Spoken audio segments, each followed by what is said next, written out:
నిరుద్యోగుల విషయం తీసుకుంటే నిరుద్యోగులకు అనేక మాటలు చెప్పి ప్రభుత్వం అధికారంలోకి వచ్చిన తర్వాత మమ్మల్ని పూర్తిగా గాలికి వదిలేసింది. ఇప్పుడు మాకు కాంగ్రెస్ పార్టీ యొక్క నిజ స్వరూపం ఏందో అనేది మాకు అర్థమవుతుందంటూ నిరుద్యోగులు వాపోతున్నారు. ఉదయ్, నిరుద్యోగులు ఏమంటున్నారు? ఇంకా వాళ్ళు భవిష్యత్తులో ఈ ప్రభుత్వం నుంచి వాళ్ళ హక్కులు సాధించుకోవడం కోసం, హక్కులు మీన్స్ అంటే ఏవైతే ప్రభుత్వం మాట ఇచ్చిందో ఆ మాట సాధించుకోవడం కోసం వాళ్ళు ఎటువంటి కార్యాచరణతో ముందుకెళ్లే అవకాశం ఉంది?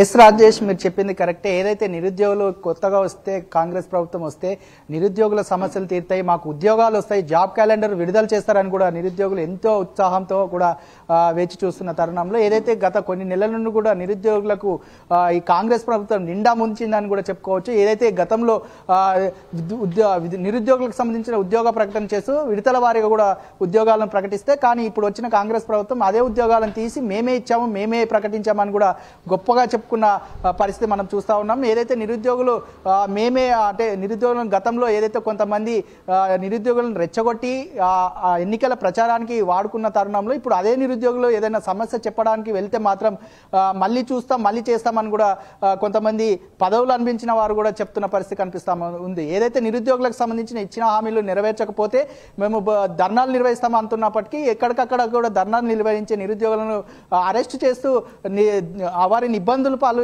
చేస్తున్న పరిస్థితి కనిపిస్తా ఉంది. ఏదైతే కొంతమంది నిరుద్యోగులు ఇప్పటికే ఆమరణ నిరాహార దీక్ష చేస్తున్న పరిస్థితి మనం చూస్తా ఉన్నాం. ఏదైతే మోతీలాల్ అనే నిరుద్యోగి కూడా ఇప్పటికే గాంధీలో కూడా ఆమరణ నిరాహార దీక్ష చేస్తున్న తరుణంలో ఒక్కరు కూడా రెస్పాండ్ కాకపోవడం సిగ్గుచేటి అని కూడా నిరుద్యోగులు చెప్తున్న పరిస్థితి కనిపిస్తా ఉంది. ఏదైతే నిరుద్యోగులకు చెప్పిన హామీలు నెరవేర్చకపోతే రాబోయే రోజుల్లో మరింత ఉద్యమంగా కూడా ఉద్యమం చేస్తామని కూడా తెలిపిన పరిస్థితి కనిపిస్తా ఉంది. మమ్మల్ని నట్టేయటం ముంచింది అంటూ నిరుద్యోగులు ఆవేదన వ్యక్తం చేస్తున్నారు.